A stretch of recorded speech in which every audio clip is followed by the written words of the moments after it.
PMN news. গতকাল ঠিক সন্ধ্যা লাগার পরেই আলিপুরদুয়ার শহরের পৌর এলাকা 18 নম্বর ওয়ার্ডে দুইজনের সঙ্গে আর্থিক লেনদেনের ব্যাপারে মারাত্মক ঝামেলা তৈরি হয়। সেই ঝামেলাকে কেন্দ্র করে সদল বলে দুজনের উপরে আক্রমণ করে। একজন হলো মিঠু মিয়া, আরেকজন কাজল বর্মন। কাজল বর্মন সেই ঘটনাস্থলে মারাত্মকভাবে আহত হয়, তাকে আলিপুরদুয়ার জেলা হসপিটালে ভর্তি করা হয়। তার স্বাস্থ্যের অবনতি ঘটার কারণে তাকে তৎক্ষণাৎ কুচবিহার জেলা হসপিটালে পৌঁছানো হয়েছে।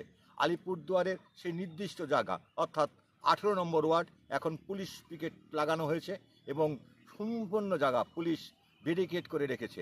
এখন পর্যন্ত অবস্থার কোনো রকম অবনতি ঘটেনি। আলিপুরদুয়ার থেকে শঙ্কর সেনগুপ্ত, পিএনএম বাংলা, আলিপুরদুয়ার। তারপর তারা কি বলছে? সবাই দৌড়ে পালাইতেছে, ওরা বলতেছে আগা আয় তোদেরকে। এখানে তো কেউ নেই, আমরা আছি। কে আছে দাদা? আমরা দেখি, চলো দেখি কোন দাদা আছে এখানটায়। কে কাঁচের বোতল দিয়ে ঢিল মারে? এখানে দাদারা কেউ থাকবে না, এখানে দাদারা কেউ থাকবে না।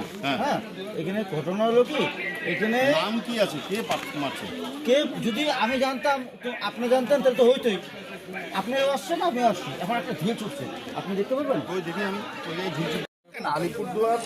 আমরা আলিপুরদুয়ারের স্বাধীনতার আগেও কোনোদিন কোথাও কমিউনাল কিছু হয়নি, স্বাধীনতার পরেও হয়নি। ঠিক আছে, এখানে কিছু সমাজবিরোধী বিভিন্নভাবে এখানে একটু ছেলের উপর আক্রমণ করেছে, এখানে পাথর মেরেছে, মানুষের ক্ষোভ আছে। যারা করেছে তাদের বিরুদ্ধে ব্যবস্থা হবে এবং আমরা তো মানুষের পাশে আছি। একটি ছেলে ইনজিওর্ড হয়ে আছে হসপিটালে, আমরা সব দেখছি।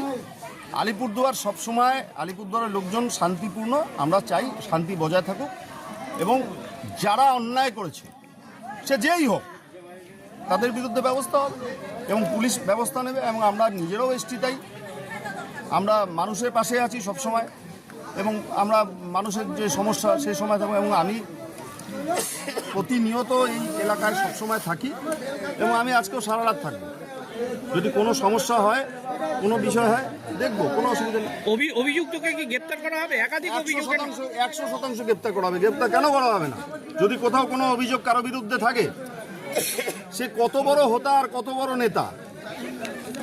মমতা বন্দ্যোপাধ্যায় বাংলায় কোনো অন্যায়কারীকে কোনোদিন কোনো প্রশ্রয় দেয়নি, কেউ প্রশ্রয় পাবে না। পরিবারের আশঙ্কা যে যারা আন্দোলনকারী তাদেরকে কিচ্ছু করা হবে না। বলছে যে যার বিরুদ্ধে সবচেয়ে বড় অভিযোগ দিয়ে এখানকার স্থানীয় কাউন্সিলরের সঙ্গে তিনি সর্বদর থেকে। কাজলের পরিবার, আমি যাচ্ছি, ওর শারীরিক অবস্থা অবনতি হয়েছে, ওকে দায়িত্ব নিয়ে ট্রিটমেন্ট করাতে হবে, এটাই এখন আমাদের মাথায়। ঠিক আছে, আমি এটাতে কোনো রাজনৈতিক কথাও আমি বলবো না। এরা সবাই আমার ভাই এবং এই আলিপুরদুয়ারের মানুষ, এদের পাশে থেকে সমস্যাটা সমাধান করাই আমাদের ইচ্ছা, আমাদের মনের বাসনা। এখানে কোনো রাজনৈতিক করার জন্য আমি আসিনি। ঠিক আছে, আর এখন রাজনৈতিক করার সময়ও না। দায়িত্ব নিয়ে ছেলেটাকে ভালোভাবে ট্রিটমেন্ট করা এবং যারা করেছে তারা কেউ পার পাবে না, এটুকু আমরা দায়িত্ব নিয়ে বলছি।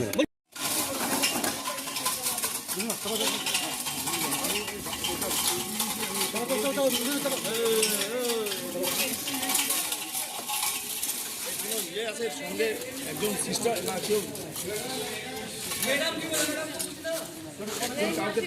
একজন কাউকে তো যাওয়া উচিত গাড়িতে, যে জানে।